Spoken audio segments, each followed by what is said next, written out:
ಬಹಳ ವರ್ಷಗಳ ಹಿಂದೆ ಕರ್ನಾಟಕದ ಹೃದಯಭಾಗದಲ್ಲಿ ಕಲ್ಲಿನ ಬೆಟ್ಟಗಳು, ಹಸಿರು ತೆಂಗಿನ ತೋಟಗಳು ಮತ್ತು ಪುರಾತನ ಕಾಡುಗಳಿಂದ ಸುತ್ತುವರಿದ ಒಂದು ಐತಿಹಾಸಿಕ, ಧೈರ್ಯಶಾಲಿ ಮತ್ತು ಸಂಸ್ಕೃತಿಯ ನೆಲವಿತ್ತು.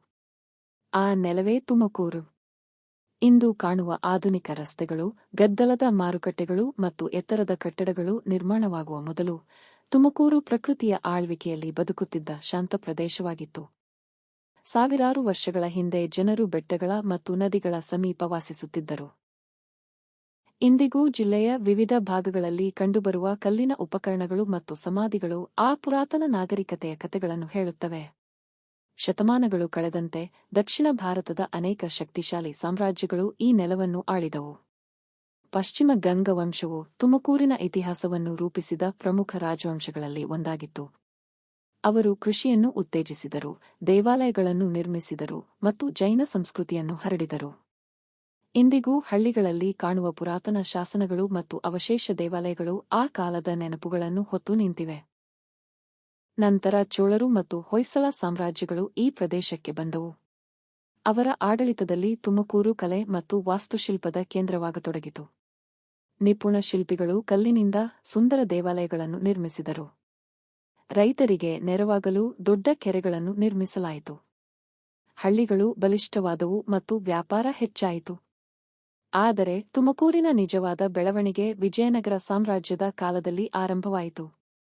ಆ ಸಮಯದಲ್ಲಿ ದಕ್ಷಿಣ ಭಾರತ ಕೋಟೆಗಳು, ಮಾರುಕಟ್ಟೆಗಳು ಮತ್ತು ಶೂರ ಯೋಧರಿಂದ ಪ್ರಸಿದ್ಧವಾಗಿತ್ತು.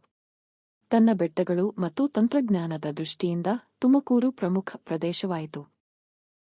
ವಿಜಯನಗರ ರಾಜರ ಅಧೀನದಲ್ಲಿ ಸ್ಥಳೀಯ ಪಾಳೆಗಾರರು ವಿವಿಧ ಭಾಗಗಳನ್ನು ಆಡಳಿತ ನಡೆಸುತ್ತಿದ್ದರು. ಅವರು ಹಳ್ಳಿಗಳನ್ನು ರಕ್ಷಿಸುತ್ತಿದ್ದರು ಮತ್ತು ವ್ಯಾಪಾರ ಮಾರ್ಗಗಳನ್ನು ಕಾಪಾಡುತ್ತಿದ್ದರು. ಈ ಅವಧಿಯಲ್ಲಿ ಅನೇಕ ಬೆಟ್ಟದ ಕೋಟೆಗಳು ನಿರ್ಮಾಣಗೊಂಡವು. ಅವುಗಳಲ್ಲಿ ಮಧುಗಿರಿ ಕೋಟೆ ಅತ್ಯಂತ ಪ್ರಸಿದ್ಧವಾಗಿತ್ತು. ಇದು ಏಷ್ಯಾದ ಅತಿ ದೊಡ್ಡ ಏಕಶಿಲಾ ಬೆಟ್ಟಗಳಲ್ಲಿ ಒಂದರ ಮೇಲೆ ನಿರ್ಮಿಸಲ್ಪಟ್ಟಿತ್ತು. ಕೋಟೆಯ ಮೇಲಿಂದ ಸೈನಿಕರು ದೂರದ ಶತ್ರುಗಳನ್ನು ಗಮನಿಸಬಹುದಾಗಿತ್ತು. ಆ ಕೋಟೆ ಶಕ್ತಿ ಮತ್ತು ರಕ್ಷಣೆಯ ಸಂಕೇತವಾಯಿತು. ವರ್ಷಗಳ ನಂತರ ಬೆಂಗಳೂರು ಸಂಸ್ಥಾಪಕ ಕೆಂಪೇಗೌಡರ ಪ್ರಭಾವ ತುಮಕೂರಿನ ಕೆಲವು ಭಾಗಗಳಿಗೂ ತಲುಪಿತು. ಬೆಟ್ಟಗಳ ಸುತ್ತಲಿನ ಕೋಟೆಗಳು ಮತ್ತು ವೀಕ್ಷಣಾ ಗೋಪುರಗಳನ್ನು ಬಲಪಡಿಸಲಾಯಿತು. ಬೆಂಗಳೂರು ಮತ್ತು ಹತ್ತಿರದ ಪಟ್ಟಣಗಳ ನಡುವೆ ವ್ಯಾಪಾರ ಮಾರ್ಗಗಳು ಬೆಳೆಯತೊಡಗಿದವು. ನಂತರ ಮೈಸೂರು ರಾಜ್ಯದ ಉದಯವಾಯಿತು. ಹೈದರ್ ಅಲಿ ಮತ್ತು ಟಿಪ್ಪು ಸುಲ್ತಾನ್ ಅವರ ಕಾಲದಲ್ಲಿ ತುಮಕೂರು ಪ್ರಮುಖ ಸೈನಿಕ ಪ್ರದೇಶವಾಯಿತು. ಮಧುಗಿರಿ ಮತ್ತು ಸಿರಾ ಕೋಟೆಗಳನ್ನು ವಿಶೇಷವಾಗಿ ರಕ್ಷಿಸಲಾಯಿತು, ಏಕೆಂದರೆ ಅವು ರಾಜ್ಯ ರಕ್ಷಣೆಯಲ್ಲಿ ಪ್ರಮುಖ ಪಾತ್ರವಹಿಸಿದ್ದವು. ಸಿರಾ ಕೋಟೆ ಮೊಘಲ್ ಮತ್ತು ಮೈಸೂರು ಆಡಳಿತದ ಸಮಯದಲ್ಲಿ ಆಡಳಿತ ಕೇಂದ್ರವಾಗಿ ಪ್ರಸಿದ್ಧಿಯಾಯಿತು. ಪ್ರತಿದಿನ ಅಧಿಕಾರಿಗಳು, ಸೈನಿಕರು ಮತ್ತು ವ್ಯಾಪಾರಿಗಳು ಅಲ್ಲಿ ಸಂಚರಿಸುತ್ತಿದ್ದರು. ಮಾರುಕಟ್ಟೆಗಳು ಗದ್ದಲದಿಂದ ತುಂಬಿಕೊಂಡಿದ್ದವು ಮತ್ತು ಕಬ್ಬಿಣಗಾರರ ಶಬ್ದಗಳು ಬೀದಿಗಳಲ್ಲಿ ಕೇಳಿಸುತ್ತಿದ್ದವು. ಆದರೆ 1799ರಲ್ಲಿ 4ನೇ ಆಂಗ್ಲ-ಮೈಸೂರು ಯುದ್ಧದಲ್ಲಿ ಟಿಪ್ಪು ಸುಲ್ತಾನ್ ಸೋತ ನಂತರ ಇತಿಹಾಸ ಮತ್ತೊಮ್ಮೆ ಬದಲಾಯಿತು. ಬ್ರಿಟಿಷರು ಮೈಸೂರು ಆಡಳಿತದ ಮೂಲಕ ಈ ಪ್ರದೇಶದ ಮೇಲೆ ನಿಧಾನವಾಗಿ ಹಿಡಿತ ಸಾಧಿಸಿದರು. ಹೊಸ ರಸ್ತೆಗಳು ನಿರ್ಮಾಣಗೊಂಡವು. ರೈಲು ಮಾರ್ಗಗಳು ಪಟ್ಟಣಗಳನ್ನು ಸಂಪರ್ಕಿಸಿದವು. ಶಾಲೆಗಳು ಮತ್ತು ಸರ್ಕಾರಿ ಕಚೇರಿಗಳು ಆರಂಭವಾದವು.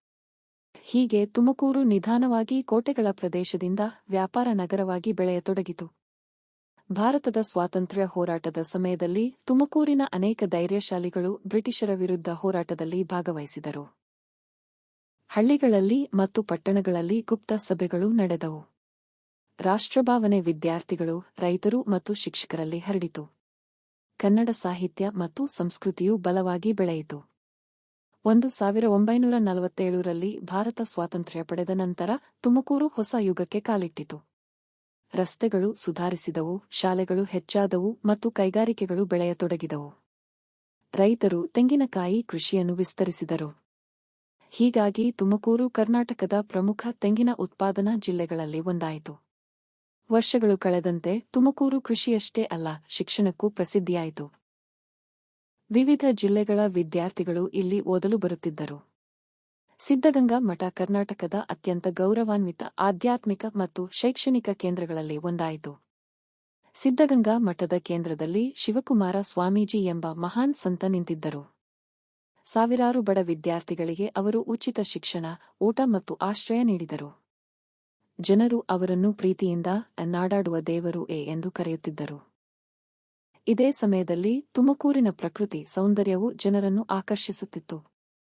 ದೇವರಾಯನದುರ್ಗದ ಬೆಟ್ಟಗಳು, ದೇವಾಲಯಗಳು, ಕಾಡುಗಳು ಮತ್ತು ಅದ್ಭುತ ಸೂರ್ಯೋದಯ ದೃಶ್ಯಗಳಿಂದ ಪ್ರಸಿದ್ಧಿಯಾದವು. ಯಾತ್ರಿಕರು ಭಕ್ತಿಯಿಂದ ಬೆಟ್ಟಗಳನ್ನು ಹತ್ತುತ್ತಿದ್ದರು. ಕಾಡಿನ ಸಮೀಪ ನಾಮದ ಚಿಲುಮೆ ಎಂಬ ಪವಿತ್ರ ಸ್ಥಳವಿತ್ತು. ರಾಮಾಯಣದ ಪ್ರಕಾರ ಸೀತೆಯನ್ನು ಹುಡುಕುವಾಗ ಶ್ರೀರಾಮನು ಬಾಣ ಹೊಡೆದು ಆ ನೀರಿನ ಉಗಮವನ್ನು ಸೃಷ್ಟಿಸಿದನೆಂದು ನಂಬಲಾಗಿದೆ. ಮಧುಗಿರಿ ಕೋಟೆ ಇಂದಿಗೂ ತುಮಕೂರಿನ ಶೌರ್ಯದ ಸಂಕೇತವಾಗಿ ನಿಂತಿದೆ. ಟ್ರೆಕ್ಕಿಂಗ್ ಪ್ರಿಯರು ಅದರ ಕಠಿಣ ದಾರಿಗಳನ್ನು ಹತ್ತಿ ಪುರಾತನ ಗೋಡೆಗಳನ್ನು ನೋಡುತ್ತಾರೆ. ಬೆಂಗಳೂರು ಆಧುನಿಕ ತಂತ್ರಜ್ಞಾನ ನಗರವಾಗಿ ಬೆಳೆಯುತ್ತಿದ್ದಂತೆ ತುಮಕೂರು ವೇಗವಾಗಿ ಅಭಿವೃದ್ಧಿ ಹೊಂದಿತು. ಕೈಗಾರಿಕೆಗಳು, ಹೆದ್ದಾರಿಗಳು, ಲಾಜಿಸ್ಟಿಕ್ಸ್ ಪಾರ್ಕ್ಗಳು ಮತ್ತು ಶಿಕ್ಷಣ ಸಂಸ್ಥೆಗಳು ಜಿಲ್ಲೆಯ ಅಭಿವೃದ್ಧಿಗೆ ಕಾರಣವಾದವು. ಆದರೂ ತುಮಕೂರು ತನ್ನ ಸಂಸ್ಕೃತಿಯ ಬೇರುಗಳನ್ನು ಎಂದಿಗೂ ಕಳೆದುಕೊಳ್ಳಲಿಲ್ಲ. ಹಳ್ಳಿಗಳ ಜಾತ್ರೆಗಳು ಇಂದಿಗೂ ಸಂಗೀತ ಮತ್ತು ಬೆಳಕುಗಳಿಂದ ತುಂಬಿರುತ್ತವೆ. ಡೊಳ್ಳು ಕುಣಿತ ಮತ್ತು ವೀರಗಾಸೆ ನೃತ್ಯಗಳು ಜನರನ್ನು ಮನರಂಜಿಸುತ್ತವೆ. ರೈತರು ಇಂದಿಗೂ ಸೂರ್ಯೋದಯಕ್ಕೂ ಮುನ್ನ ಹೊಲಗಳಿಗೆ ತೆರಳುತ್ತಾರೆ. ದೇವಾಲಯದ ಗಂಟೆಗಳ ಶಬ್ದಗಳು ಬೆಟ್ಟಗಳಲ್ಲಿ ಪ್ರತಿಧ್ವನಿಸುತ್ತವೆ. ಇಂದು ತುಮಕೂರನ್ನು ಕಲ್ಪತರು ನಾಡು ಎಂದು ಕರೆಯಲಾಗುತ್ತದೆ, ಅವಕಾಶಗಳ ನಾಡು. ಇದು ಪುರಾತನ ಕೋಟೆಗಳು ಮತ್ತು ಆಧುನಿಕ ಕೈಗಾರಿಕೆಗಳು ಒಂದಾಗಿರುವ ನೆಲ. ಆಧ್ಯಾತ್ಮಿಕ ಕೇಂದ್ರಗಳು ಮತ್ತು ವಿಶ್ವವಿದ್ಯಾಲಯಗಳು ಜೊತೆಯಾಗಿ ಬೆಳೆಯುತ್ತಿರುವ ನೆಲ. ಪ್ರತಿಯೊಂದು ಬೆಟ್ಟ, ದೇವಾಲಯ ಮತ್ತು ಹಳ್ಳಿಯ ದಾರಿಯಲ್ಲೂ ಇತಿಹಾಸ ಜೀವಂತವಾಗಿರುವ ನೆಲ. ಪುರಾತನ ಸಾಮ್ರಾಜ್ಯಗಳ ಕಾಲದಿಂದ ಇಂದಿನ ಶಿಕ್ಷಣ ಮತ್ತು ಕೈಗಾರಿಕಾ ಯುಗದವರೆಗೆ ತುಮಕೂರು ಧೈರ್ಯ, ಸಂಸ್ಕೃತಿ, ತ್ಯಾಗ ಮತ್ತು ಪ್ರಗತಿಯ ಕಥೆಯನ್ನು ಹೊತ್ತಿದೆ. ಮತ್ತು ಇಂದಿಗೂ ನಗರವು ವರ್ಷದಿಂದ ವರ್ಷಕ್ಕೆ ದೊಡ್ಡದಾಗುತ್ತಿದ್ದರೂ ಹಳೆಯ ತುಮಕೂರಿನ ಆತ್ಮ ತನ್ನ ಜನರ ಹೃದಯಗಳಲ್ಲಿ ಹೆಮ್ಮೆಯಿಂದ ಜೀವಂತವಾಗಿದೆ.